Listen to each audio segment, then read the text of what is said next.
అదే RTV app వార్తల్ని క్షణాల్లో చదివే అవకాశం ఉంటుంది. ఒక న్యూస్ పేపర్, ఒక టెలివిజన్ ఛానల్ మీ చేతుల్లో ఎప్పుడూ ఉంటాయి. మనతో పాటు టీడీపీ నేత కొలికిలపూడి శ్రీనివాస్ అయితే ఉన్నారు. ఆయనతో మాట్లాడదాం. సార్, కేసీఆర్ నాని వైసీపీలోకి వెళ్ళిన తర్వాత పార్టీ మీద తీవ్రమైన కామెంట్లు అయితే చేస్తున్నారు.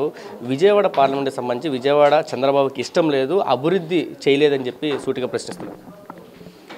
తెలుగుదేశం పార్టీ తరపున 2 సార్లు విజయవాడ లోక్సభ నియోజకవర్గం నుంచి ఎన్నికైన కేశినేని నాని గారు ఈరోజు తెలుగుదేశం పార్టీ గురించి, తెలుగుదేశం పార్టీ నాయకుల గురించి మాట్లాడుతున్న ప్రతి మాట అబద్ధం.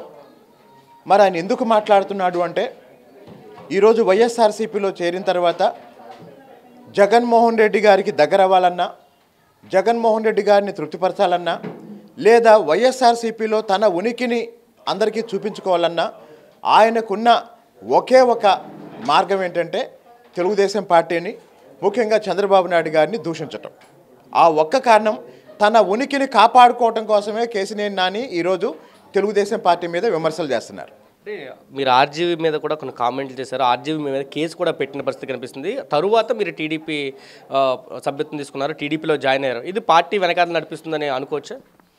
సార్, నేను జగన్మోహన్ రెడ్డి ముఖ్యమంత్రి అయిన 2.5 నెలల తర్వాత జగన్మోహన్ రెడ్డి పరిపాలన తుగ్లక్ పరిపాలన అని పేరు పెట్టింది నేనే. ఆ రోజు నుంచి, అంటే దాదాపు గత 4.5 సంవత్సరాల నుంచి మళ్ళీ చంద్రబాబు నాయుడు గారు ముఖ్యమంత్రి అయితేనే ఈ రాష్ట్రం గాడిన పడిద్ది అని నేను చెప్తూ వస్తున్నా.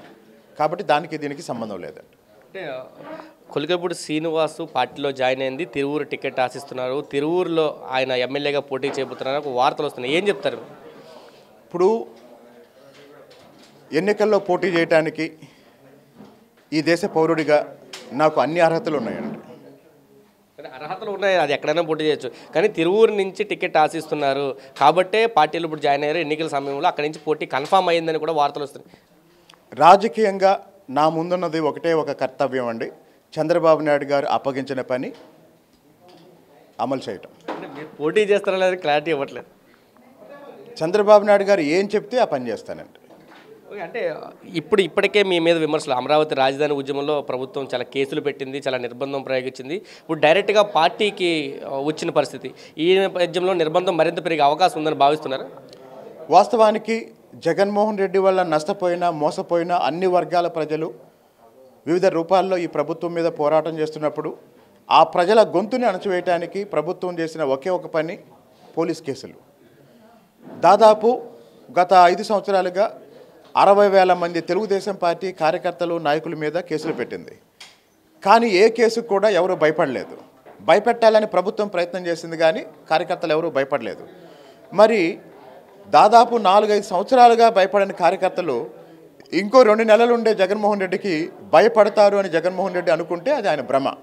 కాబట్టి వీరోచితంగా ఇన్నాళ్ళు ఎలా అయితే పోరాడామో, అమరావతిని కాపాడుకోవటంలో ఎలా అయితే విజయం సాధించామో, రేపు చంద్రబాబు నాయుడు గారిని ముఖ్యమంత్రిగా గెలిపించుకొని ఆంధ్రప్రదేశ్ను కూడా కాపాడుకుంటామనే నమ్మకం మాకుంది. అంటే కొలికిలపూడి శ్రీనివాస్ తిరువూరు రాబోతున్నారనే ఒక వార్తతోటి అక్కడ టీడీపీలో కొలికిలపూడి వద్దు, లోకల్కే సీట్ ఇవ్వాలని ఒక చర్చ అయితే జరిగినట్టు తెలుస్తుంది. మీ వరకు వచ్చింది అదే? ఇప్పుడు టిక్కెట్లు పోటీ చేయటం అనేది పార్టీ నాయకత్వ నిర్ణయం. పార్టీ నాయకత్వ నిర్ణయం ప్రకారం పనిచేయటం ఒక కార్యకర్తగా నా బాధ్యత, అంతే. ఇది చెప్తున్నారు. పూర్తిగా పార్టీ ఎక్కడ నిర్ణయిస్తే అక్కడి నుంచి తన పోటీలో ఉంటానని చెప్తున్నారు. మరొక పక్క ప్రభుత్వం ఎన్ని నిర్బంధాలు ప్రయోగించినా ఖచ్చితంగా నిర్బంధాలు ఎదిరించి ముందుకు సాగుతాం, జగన్మోహన్ రెడ్డిని అధికారంలో దించడమే లక్ష్యంగా పనిచేస్తానంటూ శ్రీనివాస్ చెప్తున్నారు. కెమెరా పర్సన్ నానితో కలిసి సురేంద్ర, ఆర్టీవీ, విజయవాడ నుంచి. మరిన్ని వీడియోస్ కోసం ఛానల్ ని సబ్స్క్రైబ్ చేయండి, లేటెస్ట్ అప్డేట్స్ కోసం వాట్సాప్ ఛానల్ ని ఫాలో చేయండి, అండ్ లింక్ డిస్క్రిప్షన్ లో ఉంది.